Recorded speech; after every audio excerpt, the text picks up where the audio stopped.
ప్రధానంగా చూసుకునే కనుక ఏదైతే కూటమి పార్టీ నేతలు కూడా ఏదైతే ఇక్కడ జరుగుతున్నటువంటి హత్యలు కానీ మరి ఎలమంచిలకు సంబంధించినటువంటి ఎంపీపీ ఎన్నికలు అవుతుందో దీన్ని కూడా చూస్తే కనుక పూర్తిగా కుట్ర రాజకీయాలు తెరలేపారని చెప్పవచ్చు. ఎక్కడ చూసినా కానీ సంఖ్యాబలం లేకపోయినా కానీ పోలీసులు కూడా అడ్డం పెట్టుకుని దౌర్జన్య కాండ చేస్తున్నారు. దీనికి సంబంధించి మనతో మాట్లాడిన కూడా హత్యలకు సంబంధించి చూసినట్టు ఎంపీపీకి సంబంధించినటువంటి ఎన్నిక జరుగుతున్న తరుణంలో కూడా మాజీ మంత్రి కారుమూరి ఉన్నారు.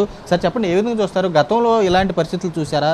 ఇప్పుడు చూస్తుంటే ఒకవైపు ఎంపీటీసీలు అరెస్టులు చేస్తున్నారు, మరోవైపు ఇక్కడేమో హత్యలు చూస్తే భయాందోళన గురి చేస్తున్నారు. ఏమేమి చూస్తారు అసలు? ఇవాళ ఈ కూటమి ప్రభుత్వం వచ్చిన తర్వాత ఇంత దారుణంగా ఇంత ఘోరంగా ఎప్పుడు లేదు. నాకు బీజేపీ వాళ్ళు అయితే కొంచెం వాళ్ళు ఇలాంటి వాటికి దూరంగానే కనపడుతున్నారు, కానీ జనసేన ఈరోజు తెలుగుదేశం ఏకమైపోయి ఒక రౌడీజం అరాచకం రాష్ట్రంలో రావణ కాష్టం కింద తగలెట్టే కార్యక్రమం చేస్తున్నారు. ఎంత దారుణాతి దారుణంగా అంటే అత్తిలి ఎంపీటీసీ ఎలక్షన్ వచ్చేటప్పటికి 13 మాకున్నారు. అసలు వాళ్ళకి యాక్చువల్గా జనసేనకు 2 తెలుగుదేశానికి 2 వస్తే మా వాళ్ళని 2 తీసుకున్నారు. మా వాళ్ళని కిడ్నాప్ చేశారని మేము నెతకాలి, కానీ మాకు కనపడతలేదని మా ఎంపీటీసీలని వాళ్ళని ఎతికే కార్యక్రమం చేస్తుంటే పోలీసు వ్యవస్థ టోటల్గా నిర్యార్యమైపోయి ఒక హీన స్థితికి దిగజారిపోయిందంటే నన్ను ఎస్పీ కానీ డీజీపీ కానీ ఇవాళ ఇక్కడ సీఏ కానీ డిఎస్పీ కానీ ఉన్నా లేనట్టుగానే ఉండే పరిస్థితికి వచ్చేసారు. అసలు ఈ రాష్ట్రంలో పోలీస్ వ్యవస్థ టోటల్గా పక్కన పడిపోయి ఒకవేళ తెలుగుదేశం చొక్కాలు తొడుక్కుని పనిచేసే కార్యక్రమం చేస్తున్నారు ఇక్కడ. అంచేత ఇక్కడ ఏమీ లేదు, ఇంకా పోలీస్ వ్యవస్థ లేనట్టే. తెలుగుదేశంకి సంబంధించిన పోలీస్ డ్రెస్ వేసుకుని పనిచేస్తూ ఉన్నారు ఇక్కడ.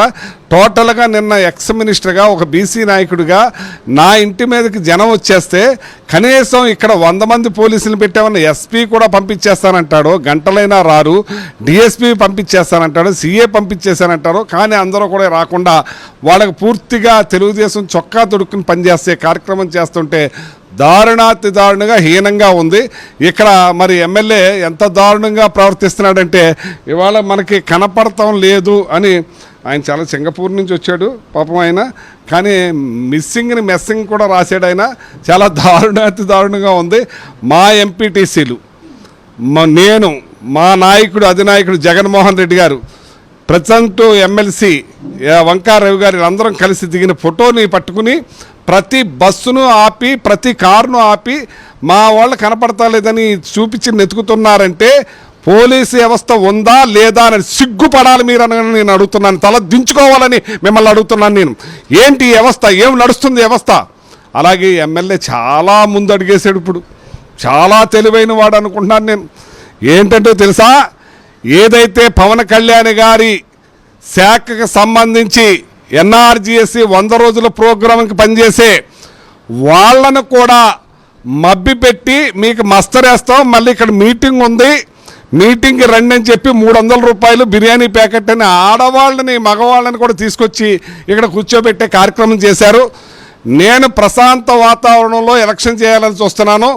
వాళ్ళకి మళ్ళీ రౌడీజం చేయాలంటే ఆ మహిళల పాపం ఏమైపోతారని నేను అడుగుతున్నాను. నేను ఇవాళ నేను అడుగుతున్నాను. చూడొచ్చు ప్రధానంగా చూస్తే కనుక వీరు కూడా ఒకటే స్పష్టం చేస్తున్నారు.